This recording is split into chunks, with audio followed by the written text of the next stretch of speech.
నమ్మకం, ఆరాధన, సంఘము. అంశం అదే, నమ్మకం, ఆరాధన, సంఘం.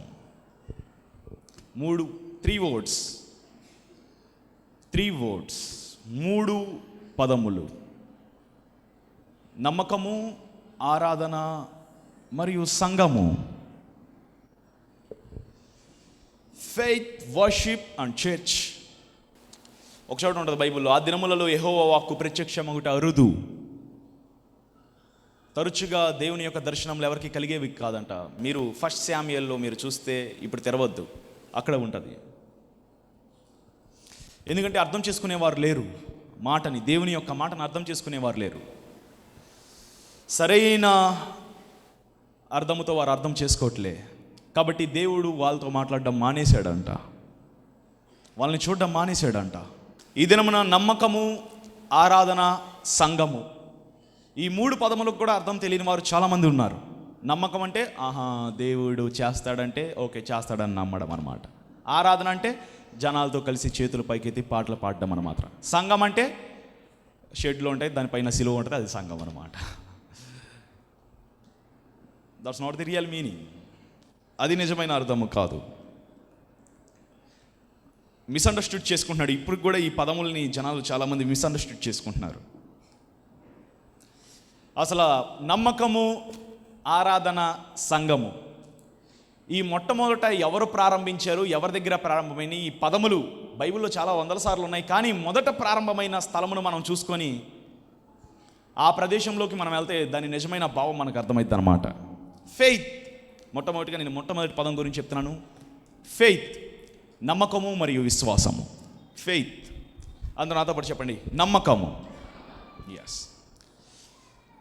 Let's go to Genesis chapter 15, 15వ అధ్యాయం, మొదటి వచనము చూడండి.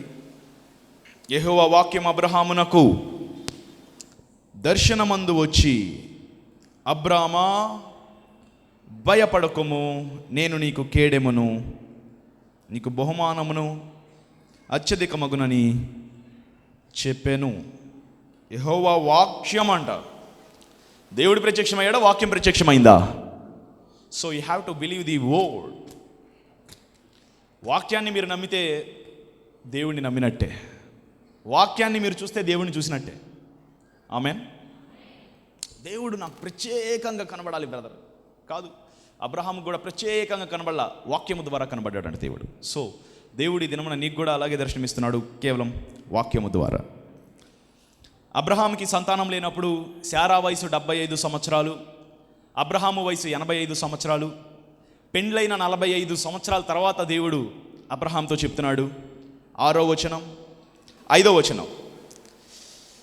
మరియు ఆయన వెలుపలికి అతన్ని తీసుకొని వచ్చి, నీవు ఆకాశము వైపు తేరి చూచి నక్షత్రములను లెక్కించుటకు నీ చేతనైతే లెక్కించమని చెప్పి, నీ సంతానము అలాగవునని చెప్పాను. 6వ వచనం, అతడు యెహోవాను నమ్మెను,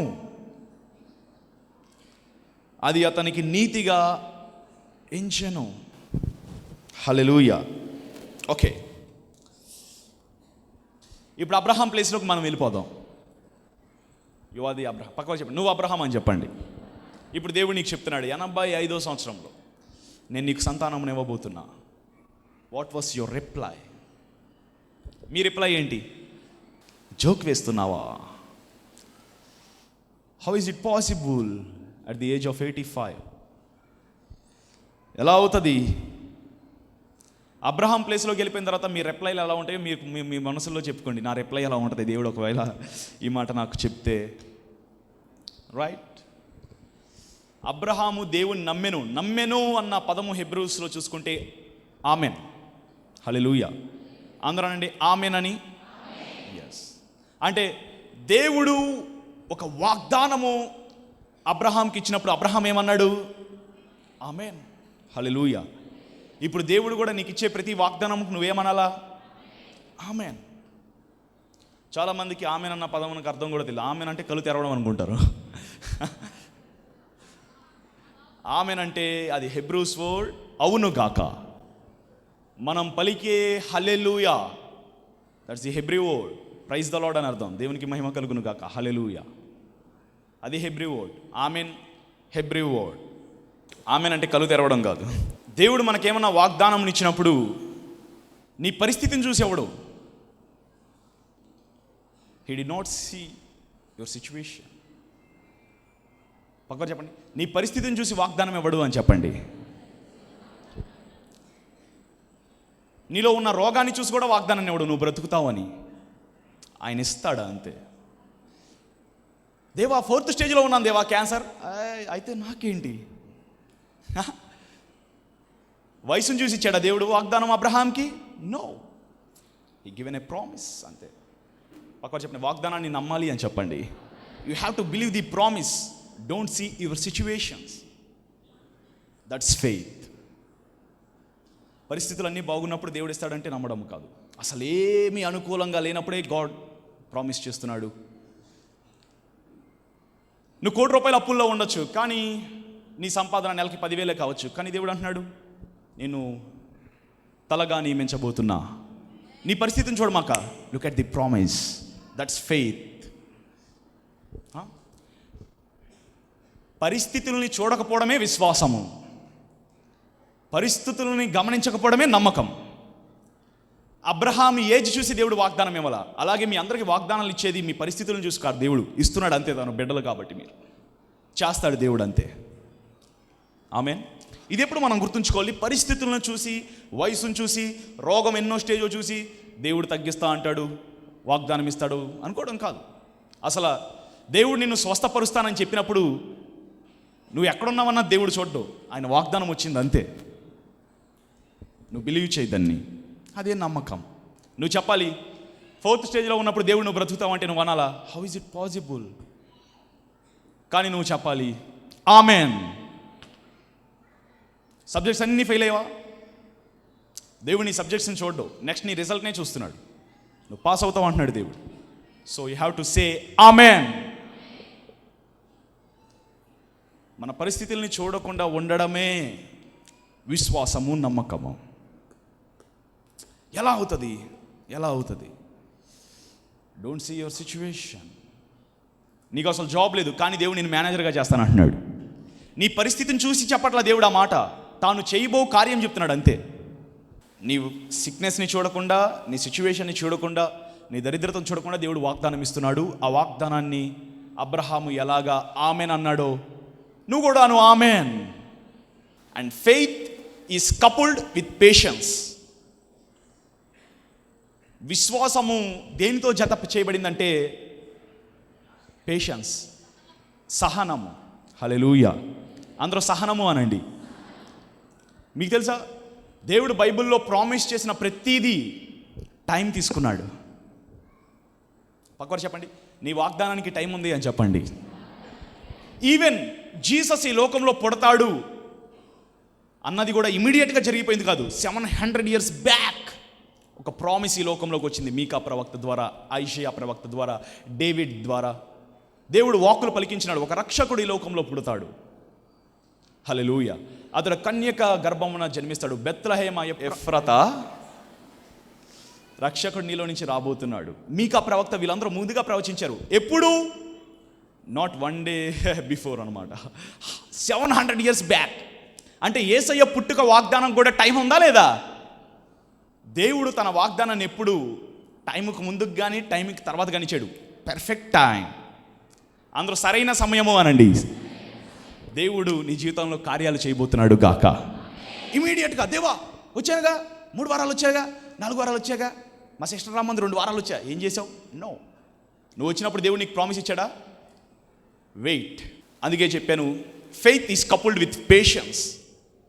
సహనముతో నీ విశ్వాసం ఎప్పుడైతే జత చేయబడిద్దో, that you will see a miracles in your life. Hallelujah. సహనముతో జత చేయబడిన విశ్వాసం మాత్రమే కార్యమును తీసుకొస్తుంది. విశ్వాసం ఎంత ప్రాముఖ్యమైనదో దానికి సహనము కూడా.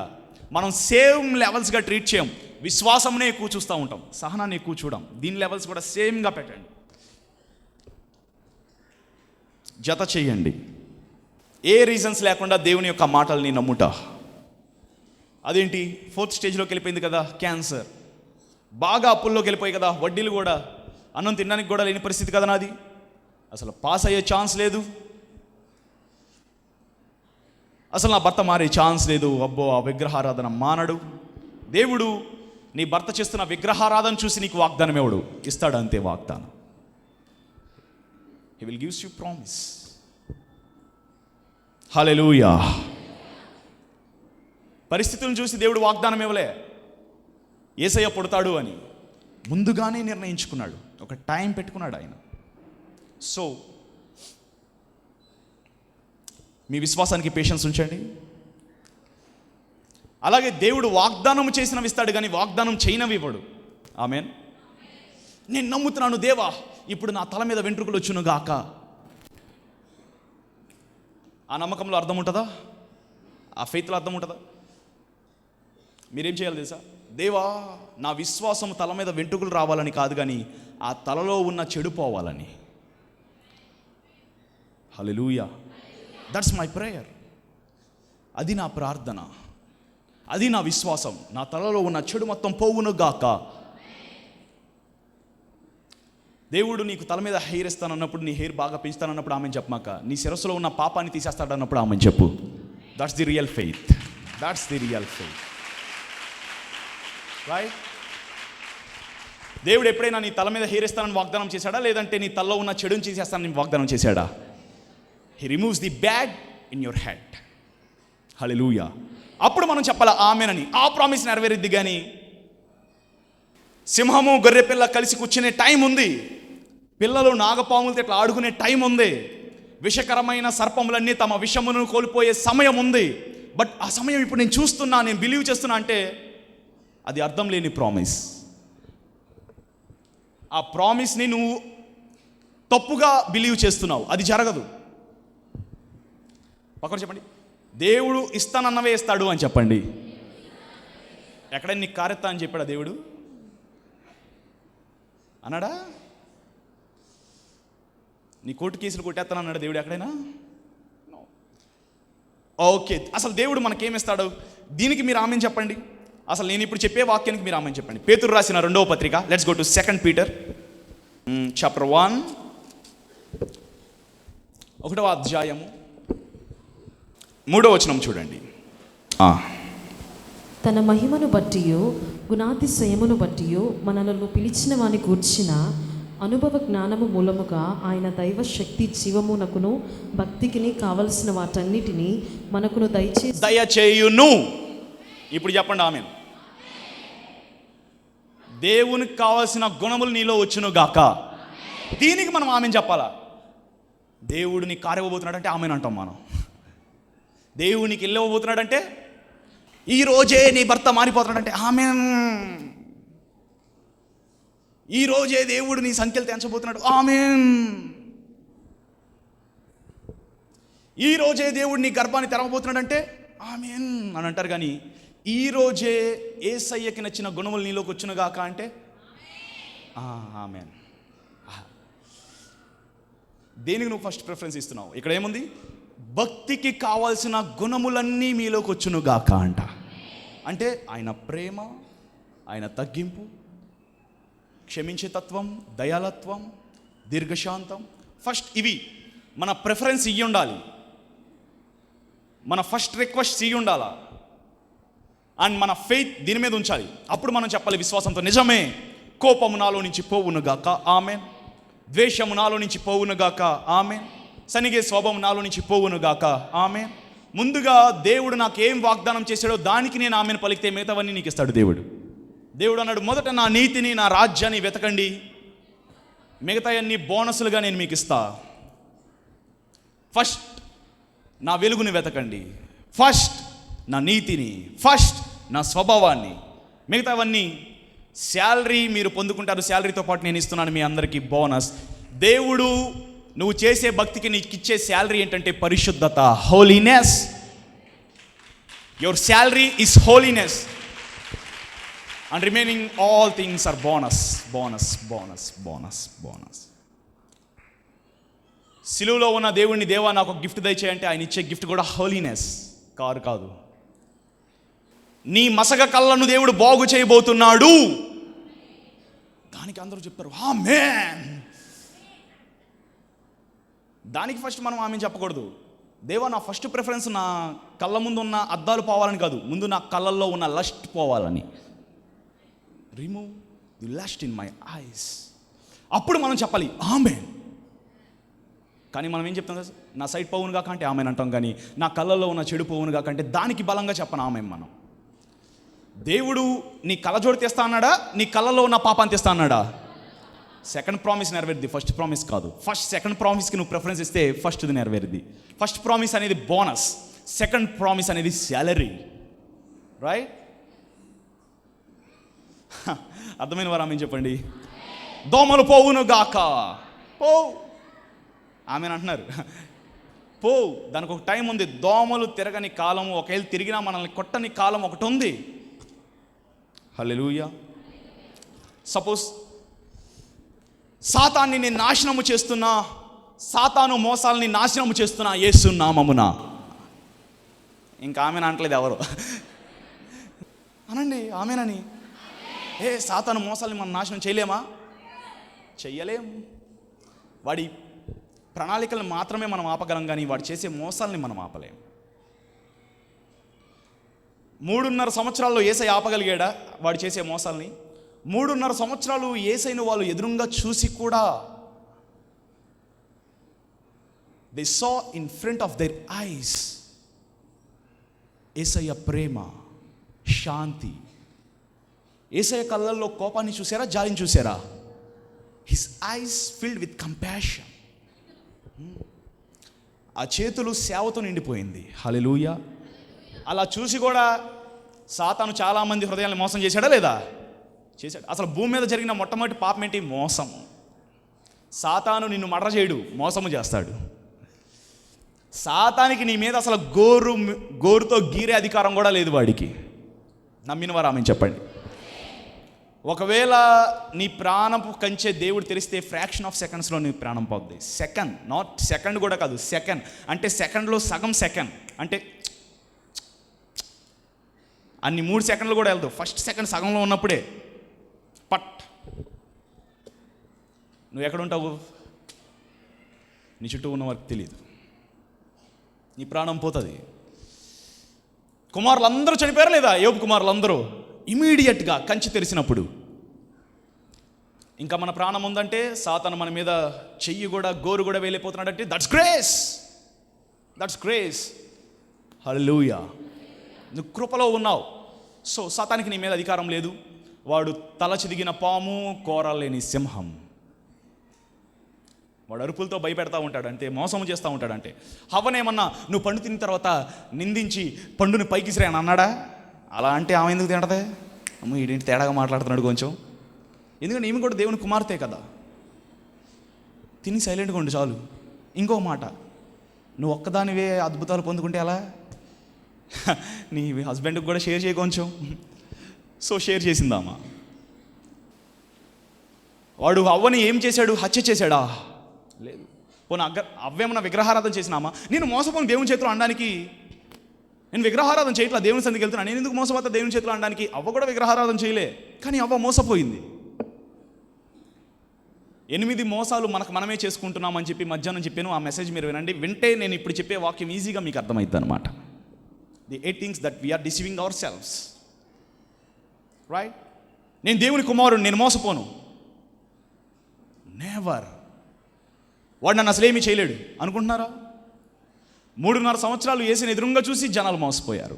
యేసుని సిలువేసింది అన్యులు కాదు, బైబిల్ చదివిన వారు, బైబిల్ పండితులు. సాతాను వారిని మోసం చేశాడు. అంతెందుకు, మీరు నమ్మలేని నిజం ఒకటి చెప్తాను. రెవల్యూషన్ 20, ప్రకటన 20 కాదు, ఫస్ట్ వర్డ్స్ 2, 2వ వచనము చూడండి. అతడు ఆది సర్పమును అనగా అపవాదియు సాతానును అను ఆ ఘట సర్పమును పట్టుకొని 1000 సంవత్సరములు వానిని బంధించి అగాధములో పడవేసి 1000 సంవత్సరములు గడుచు వరకు ఇక జనములను మోసపరుచుకుంటున్నట్లు అగాధమును మూసి దానికి ముద్ర వేసెను. అటు పిమ్మట వాడు కొంచెం కాలము విడిచిపెట్టబడవలెను. చాలు. హల్లెలూయా. అందరూ మోసము అనండి. మోసము చేయకుండా దేవుడు ఎంతకాలం వాడిని బంధించాడంట? 1000 years. అందులో 1000 సంవత్సరంలో అనండి. 1000 ఏండ్ల పరిపాలన గురించి నేను చెప్తున్నా. ఏమో ఆ కాలం మనం చూడం, నాకు తెలిసి మనం చూడం. దానికి ఇంకా టైం ఉంది. వలలో 153 చేపలు పడిన తర్వాత దేవుడు పైకి లాగమని చెప్పాడంట. 153 అనేది జాతులకు గుర్తుగా ఉన్నాయి. అంటే అన్ని జాతులు వలలో పడినాక, ఇప్పుడు అన్ని జాతులు పడలే, కొంతమంది మాత్రమే పడ్డారు. మొత్తం పడినాక వల పైకి లాగబడిద్ది. ఓకే, దాని మర్మం ఏమై ఉన్నదో అదంతా సెకండరీ. తర్వాత చూడండి, 1000 ఏండ్ల పరిపాలనలో దేవుడు ఎన్ని సంవత్సరములు సాతాన్ని బంధించాడంట? 1000 సంవత్సరాలు. 1000 సంవత్సరాలు ఏం జరిగింది భూమి మీద? ప్రజలు కేవలం యేసయ్యను మాత్రమే చూశారు, ఆయన ప్రేమను మాత్రమే చూశారు, ఆయన దేవుడని నమ్మారు. ఇంకా అపోజిషన్ పార్టీ లేదు, ఎందుకంటే సాతాను లేడు. ఇంకా వాడిని దేవుడు బంధించాడు. ఎవరో మోసపోరు. దేవుడు వచ్చి అమ్మ ఈ సముద్రంలో దూకేయి, నీకేం కాదంటే దూకేస్తారు. ఏం కాదు, ఎందుకంటే దూకమక నువ్వు చచ్చిపోతావు అని చెప్పి అపవాది అక్కడ లేడు. సో ప్రజలు అంత పిచ్చి ప్రేమలోకి, అంత పిచ్చి విశ్వాసంలోనికి వెళ్ళిపోయారు. వెళ్ళిపోయిన తర్వాత అలాంటి వాళ్ళని ఎవరైనా మార్చగలరా? హల్లెలూయా.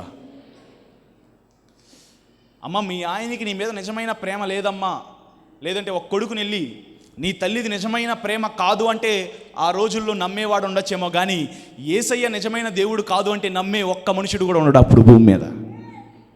ఎందుకంటే ఆ 1000 ఏళ్ల పరిపాలనలో అంత పిచ్చి ప్రేమతో యేసయ్య ప్రేమతో నింపబడిన తర్వాత దేవుడు ఒకసారి ఊరిని వారిని రిలీజ్ చేస్తాడంటే ఎలాగా. ఇది ఆనందించాల్సిన వాక్యం కాదు, ఇది బాధపడాల్సిన వాక్యం. 1000 సంవత్సరాల తర్వాత కూడా ప్రజలు మోసపోలేదా? అంటే వాడు ఎంత బాగా మోసం చేస్తాడో చూడండి. అంటే సాతాను మోసాలు 1000 ఏండ్ల పరిపాలన తర్వాత ఎప్పుడో ఆగిద్ది. దాన్ని ఇప్పుడే నాశనం చేస్తానంటే అయిపోద్దా? ఆ ప్రామిస్కి అర్థం ఉందా?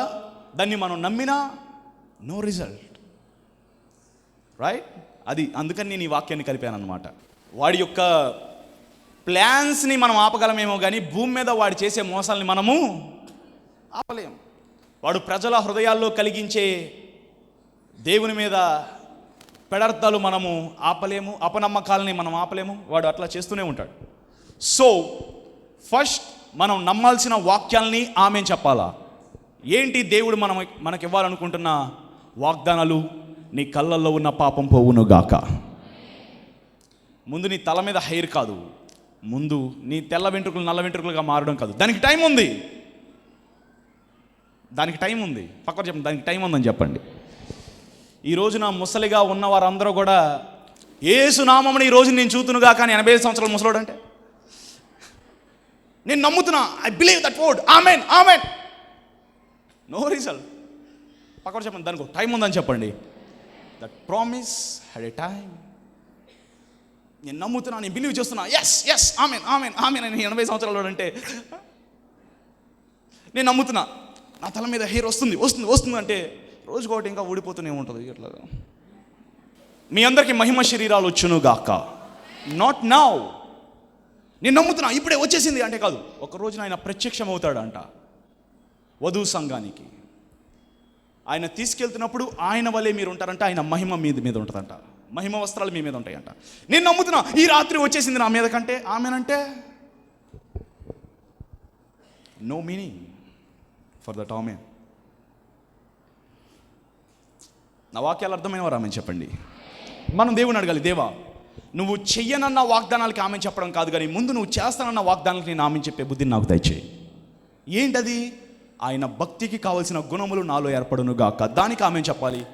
ఒకవేళ లేకపోతే తెచ్చుకున్న తర్వాత మనం ఆమె చెప్పాలా? ఇప్పుడు అర్థమైన వారు ఆమె చెప్పండి. ఆమెన్. ఆమాను అంటే అర్థం ఆమెన్, అవును గాక. ఏమగును గాక?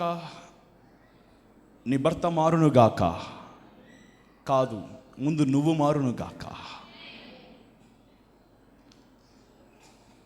నీలో పరిపూర్ణ పరిశుద్ధతని నువ్వు చూసినప్పుడు, లేదంటే నీ హృదయము నిన్ను దోషారోపణ చేయని మనసును కలిగి ఉన్నప్పుడు, నువ్వు అడగకుండానే నీ భర్త మారిపోతాడు, నువ్వు అడగకుండానే నీ బిడ్డలు మారిపోతారు.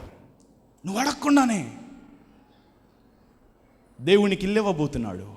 దేవుని కారు ఇవ్వబోతున్నాడు. సే ఆమెన్. ఇప్పుడు చెప్పండి, పర్లేదు, చెప్పండి, పర్లే. ఇంకా డౌట్లో ఉన్నారా?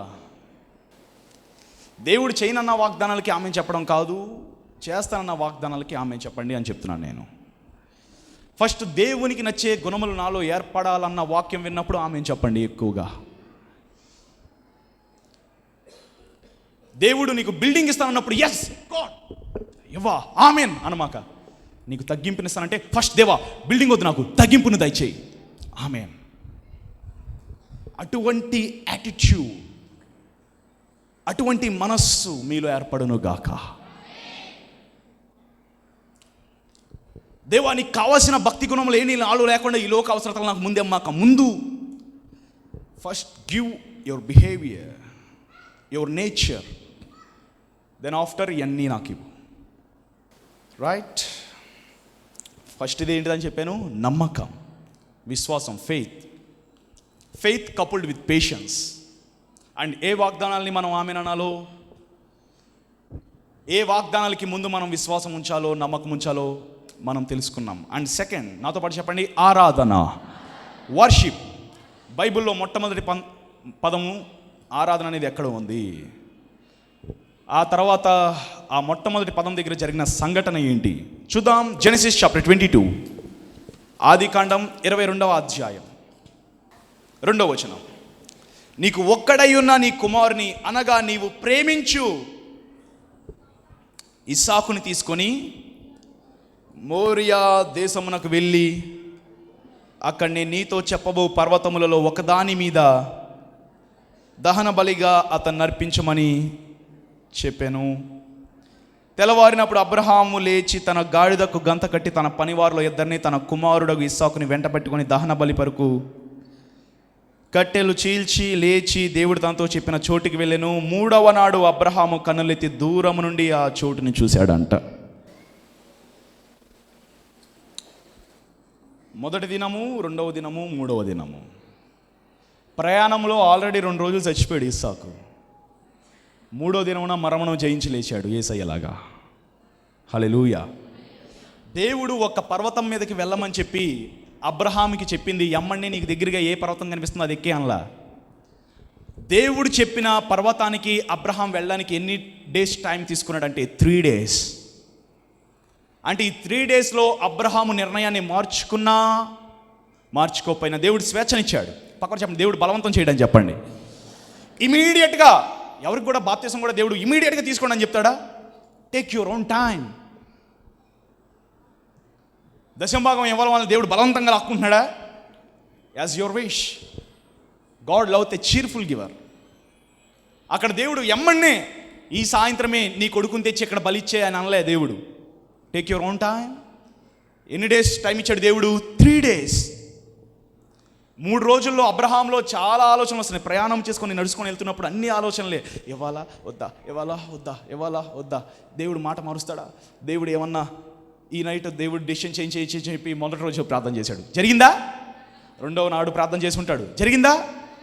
2వ రోజు సాయంత్రంకి దేవుడు డెసిషన్ మార్చుకుంటాడేమో అని దేవుడు చూశాడు, జరిగిందా? ఈ 3 daysలో దేవుడిచ్చిన స్వేచ్ఛే దేవుని ప్రేమ. ఒకసారి మీకు వాక్యం చెప్పా, దేవుడు మనకిచ్చిన స్వేచ్ఛే దేవుడు మన పట్ల చూపించే ప్రేమ ఉన్నది. బలవంతంగా దేవుని దగ్గర లాక్కుంటే ఆయనకి ఎంత టైం పట్టదు. పక్కన చెప్పండి, దేవునికి ప్రేమగా కావాలి అని చెప్పండి. నువ్వు ఇచ్చే ఏదైనా, నువ్వు తీసుకునే బాప్తిజమైనా, నువ్వు చూపించే విధేయత అయినా, నువ్వు చేసే త్యాగమైనా, నువ్వు ఇచ్చే వస్తువైనా, నువ్వు చేసే ఆరాధన అయినా, God love the cheerful giver. బలవంతంగా కూడా అబ్రహాం దగ్గర దేవుడు లాక్కోవాలనుకోలే. బలవంతంగా లాక్కోవాలనుకుంటే అబ్రహాంని అడగడం ఎందుకు? ఇస్సాకుని ఇచ్చింది ఎవరో? దేవుడే. దేవుడే ఇచ్చి మళ్ళీ అబ్రహాంని అడుగుతున్నాడంటే ఆయన తగ్గింపును చూడండి ముందు. అబ్రహాం ఎంత తగ్గింపు కలిగి ఉన్నాడో అని అంటాం. మీకు అబ్రహాం తగ్గింపు కనిపిస్తుందా? నాకు అబ్రహాం తగ్గింపు కనిపించట్లే, దేవుని తగ్గింపు కనిపిస్తుంది.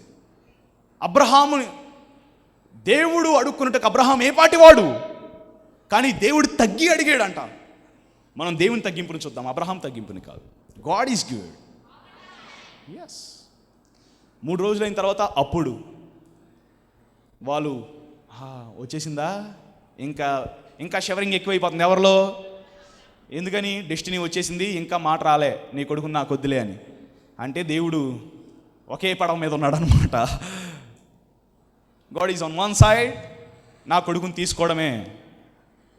అప్పుడు పైకెక్కే ముందు కింద పని వాళ్ళతో అబ్రహాం ఏమన్నాడు చూడండి, చూద్దాం. ఓట్స్ 5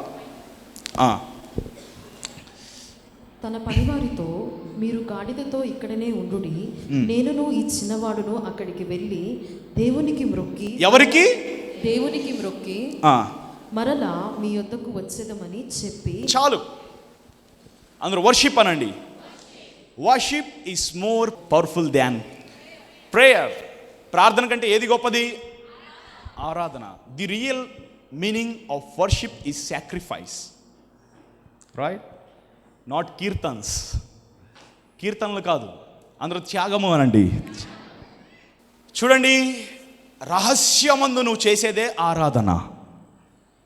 రహస్యమందు నువ్వు ఇచ్చే కానుకే ఆరాధన. మనం చేసే మంచి చాలా జనములకు తెలిస్తే బాగుంటుంది అని అనుకుంటారు. నేను చేసే స్పాన్సరింగ్ చాలామంది చూస్తే బాగుండు, నా స్పాన్సరింగ్ జనాల దృష్టిలో పడలేదంటే, అయ్యో జనాల దృష్టిలో పడని కానుక ఇచ్చేసాను అనవసరంగా అని ఫీల్ అవుతారు. గొప్ప త్యాగము అబ్రహాము చేస్తున్నప్పుడు జనములను వచ్చి చూడమన్నాడా? చూడండి నేను చేసే త్యాగం అని ఆగిపోండి. అది నిజమైన ఆరాధన, నిజమైన ప్రార్థన, నిజమైన కానుక. సింగిల్గా వెళ్తాం నేను నా కొడుకు. రహస్యమందు మేము చేసేదే ఆరాధన. నీ దేవునితో నువ్వు దేవుడు గడిపే ఒంటరి గడియలు ఉంటాయి చూడండి, ఏకాంత గడియలు. That's worship. Worship God with your spirit. దేవుని నోటితో ఆరాధన చేయాలా, ఆత్మతో ఆరాధన చేయాలా? అందుకే బైబిల్లో ఏమున్నది? జాన్ చాప్టర్ 4 యోహాను సువార్త 4వ అధ్యాయం 23. అయితే యథార్థముగా ఆరాధించువారు ఆత్మతోనూ సత్యముతోనూ తండ్రిని ఆరాధించు కాలం. ఓకే, చాలు. Worship God with spirit. అందరూ నాతో పాటు చెప్పండి, దేవుని ఆత్మతో ఆరాధించుట. Worshipping God with spirit. దేవుణ్ణి ఆత్మతో ఆరాధించుట అంటే అర్థం ఏంటి? మనిషిలో 3 ఉంటాయి. నేను ప్రేయర్లో కూడా ఇప్పుడు పెడతా, దేవా మా ప్రాణ, ఫస్ట్ శరీరము, ప్రాణము, ఆ తర్వాత ఆత్మ అనాలి. కానీ నాకు పదం ఎట్లా అలవాటు, అందుకనే మా ప్రాణ, ఆత్మ, శరీరం అంట. శరీరము బయటికి కనిపించేది, ప్రాణము లోపల ఉంది, ఆత్మ ఎవరికి కనిపించదు, రైట్? అలాగే దేవుడు పాత నిబంధనలో మోషేతో కట్టామని చెప్పిన మందిరంలో కూడా 3 భాగాలు ఉన్నాయి. ఒకటి వెలుపటి భాగము, ఇంకొకటి పరిశుద్ధ స్థలము, ఇంకొకటి అతి పరిశుద్ధ స్థలము. హల్లెలూయా. ఆ ప్లేస్ని వదిలేయండి, జనాలకు కనిపించే ప్లేస్ని వదిలేయండి, జనాలు చూసే ప్లేస్ని వదిలేయండి. ఇంకా హోలీ ప్లేస్కి వస్తారా? పరిశుద్ధ స్థలం. ఇక్కడ కూడా ఎవరో ఒకరు ఉంటారు. ఎవరుంటారు? యాజకుడు ఉంటాడు. హల్లెలూయా. యాజకుడు ఉంటాడు ఇక్కడ కూడా కొంచెం గందరగోళం, ప్రార్థనలు, యాచనలు, ఏడుపు ఇక్కడ కూడా ఉంటుంది. ఆ ప్లేస్ని కూడా వదిలేయండి. Go to the most holy place. అక్కడ ప్రశాంతంగా ఉంటుంది. ఎందుకంటే అక్కడ ఎవరో ఉండరు, నువ్వు దేవుడు మాత్రమే ఉంటారు. సో నువ్వు చేసే ఆరాధన, నువ్వు చేసే ప్రార్థన జనములకు కనిపించాలని కాదు, కానీ నా దేవుడికి కనిపించాలా. Worship God with your spirit and worship God in most holy place. ఆత్మతో ఆరాధించుట అంటే నిజమైన అర్థం అదే, నువ్వు దేవుడు మాత్రమే. అందుకే దేవుడు అంటాడు, సంత వీధుల్లో మీరు నిలబడమాకండి, ప్రార్థన చేయమాకండి, అవి చేయమాకండి, మీరు ఇచ్చే కానుకని బోర ఓదుమాకండి. We are the secret givers to God. మనము దేవునికి రహస్యంగా ఇచ్చేవారం. ఎందుకంటే మనము వెలుపల స్థలంలో ఆరాధన చేసేవారం కాదు, పరిశుద్ధ స్థలంలో ఆరాధన చేసేవారం కాదు. We are worshipping God in most holy place. కేవలం నువ్వు దేవుడు మాత్రమే ఉండే స్థలంలో దేవుడు నువ్వు ఆరాధన చేస్తున్నావు. అందుకే దేవుడు అన్నాడు, worship me with your spirit. అర్థమైన వారు ఆమె చెప్పండి. మా పాస్టర్ గారు చూసినా చూడకపోయినా పర్లేదు, నా కానుక ఎవరు చూడాలా? నేను తీసుకొచ్చిన జనాల్ని మా పాస్టర్ గారు చూసి నన్ను మెచ్చుకోపోయినా పర్వాలా, ఎవరు మెచ్చుకోవాలా? అది ఆరాధన తెలుసా? దేవుడు కోసం మనుషులకు కనిపించకుండా నువ్వు దేవుడు కలిసి చేసే పని అంతా కూడా వర్షిప్. That's worship. పక్కవారు చెప్పండి, ఆరాధనలో పక్కన ఎవరు ఉండకూడదని చెప్పండి. ఇప్పుడు మనం చేసేది కీర్తనలు, దట్స్ నాట్ వర్షిప్. పాటలు, దీనికి పాటలు అని పేరు పెట్టండి, ఆరాధన అని పేరు పెట్టండి. The real meaning of worship is sacrifice, sacrificing to God everything. Right? God is good and in all the time. Worship is coupled with faith. ఎందాడ ఫెయిత్ దేంతో కలవాలని చెప్పాను? పేషెన్స్తో. ఇప్పుడు వర్షిప్ దేంతో కలవాలో తెలుసా? ఫెయిత్. అబ్రహాము తన ఆరాధనని దేంతో కలిపాడు తెలుసా? ఫెయిత్. అక్కడ ఏమని చెప్తున్నాడు చూడండి కింద, నేను నా కొడుకు పైకి వెళ్ళి మళ్ళీ వస్తామంటున్నాడు. అసలు యాక్చువల్గా ఎంతమంది రావాలి? ఒక్కడే. కానీ ఏమంటున్నాడు? ఇద్దరం. Because Abraham knows the power of worship. Hallelujah. ఆరాధన శక్తి మీరు గ్రహించినట్లయితే మీ జీవితం అద్భుతంగా మారిపోద్ది. అంతే. యేసునామమున.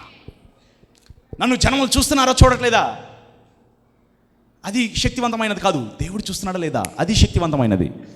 ఆరాధనలో ఉన్న నిజమైన ఆశీర్వాదం నువ్వు తెలుసుకుంటే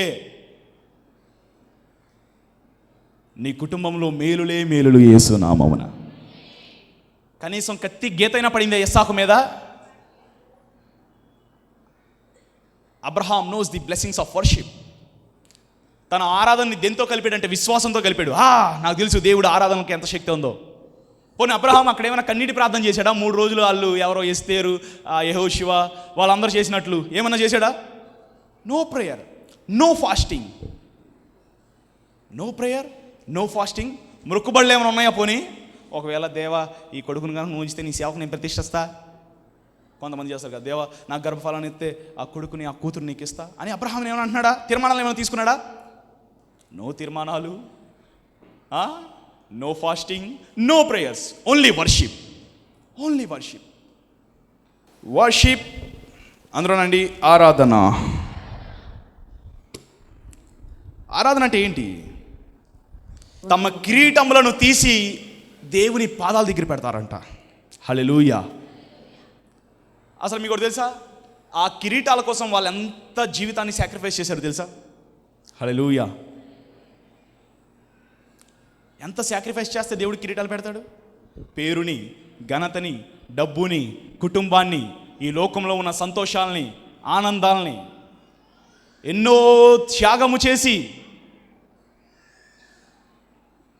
హల్లెలూయా. కానీ దాన్ని మేము సాక్రిఫైస్ చేస్తున్నామా చేయట్లేదా? చేస్తున్నాం. We are sacrificing our happiness for God. దేవుని యొక్క పరిచర్య కోసం మా సంతోషాలన్నీ మేము సాక్రిఫైస్ చేస్తున్నాం. అలాగా వాళ్ళ మీద ఆ కిరీటాలు పెట్టబడ్డాయంటే ఎంత సాక్రిఫైడ్ లైఫ్ వారికి లేకపోతే దేవుడు ఆ కిరీటాలు పెడతాడు? ఆ కిరీటాల కోసం వారి జీవితాన్ని త్యాగం చేశారు. కానీ పరలోకంలో ఆ కిరీటాలను తీసుకెళ్ళి ఎక్కడ పెడుతున్నారంట? అంటే అర్థం ఏంటి? అబ్బే అసలు ఇక్కడ కూడా మాకేమవుద్ది, ఇంకా నువ్వుంటే చాలు మాకు. ఆ కిరీటాలకు కూడా విలువ ఇంకా లేదు. సమస్త మహిమ ఘనత ఎవరికి కలగాల? మంచివాడు ఎవరు? ఆయనే. ఎవరైనా ఉన్నారా ఇంకా? That's the real meaning of worship. That's the real meaning of worship. అది ఆరాధనకు నిజమైన అర్థం. God is good. పరలోకంలో దేవుని పట్ల ఏ హృదయ దృక్పథం నువ్వు కలిగి ఉంటావో భూమి మీద కూడా అలా కలిగి ఉండేట ఏ ఆరాధన. హల్లెలూయా. మనం అందరం దేవా చెప్పండి, దేవా పరలోకంలో నీ పట్ల నేను కలిగి ఉన్న ప్రేమను భూమి మీద కలిగి ఉందునుగాక. అదే ఆరాధన. దానికి మీరు చెప్పాలి amen. Worshipping God with spirit. కిరీటాలు నువ్వు ఎప్పుడు పెట్టవో తెలుసా? కింద కొంతమంది కిరీటాలు తీయడానికి ఇష్టపడరు. ఇది నేను పొందుకున్నాను తెలుసా,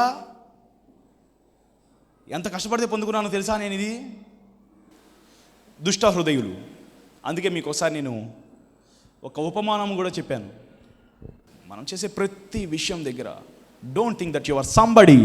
సే thanks to everyone for everything. అదే నిజమైన ఆరాధన. నువ్వు ఆ డోర్ తెరిచిన వాడికి థ్యాంక్స్ చెప్తే జనాలు చూడకపోవచ్చు. ఇంకొక మంచి వాక్యం ఉంటుంది, so a seed with spirit. మధ్యాహ్నం చెప్పాను, మోసపోకిడి దేవుడు విక్రింపబడ్డు, శరీరమును బట్టి విత్తువాడు క్షయమగు పంట కోయను, ఆత్మను బట్టి విత్తువాడు అక్షయమైన పంట కోయను, నిత్య జీవమును పంట కోయనంట. So a seed with spirit. అందరూ నాతో చెప్పండి, దేవా పరిశుద్ధాత్మతో సమాధానము చెప్పే జీవితమును నాకు దయచేయండి. శరీరమును బట్టి విత్తుతా అంటే ఏంటో తెలుసా? ఎవడైనా వచ్చి ఎరా ఏంటి ఎక్స్ట్రాలు చేస్తున్నావు అంటే అప్పుడు ఈ శరీరం చెప్పేది నీకు చాలా విలువ ఉంది తెలుసా, బయట వాడితో నువ్వు పడ్డం ఏంటి, దీనికి చాలా బాగా విలువ ఉంది. అట్లాగా నువ్వు చెప్పే ప్రతి రిప్లై కూడా నువ్వు విత్తనం వేస్తున్నట్టు లెక్క అనమాట. You sowing a seeds with spirit. Hallelujah. భూమిలో ఉన్న విత్తనాలు జనాలు కనిపిస్తాయా? కనిపించవు. అలాగే నువ్వు ఇచ్చే కానుక, నువ్వు చేసే ఆరాధన ఎవరికి కనిపించదు. నీకున్న మంచితనం కూడా ఎవరికి కనిపించదు. నువ్వు అడిగిన క్షమాపణ కూడా ఎవరికి కనిపించదు.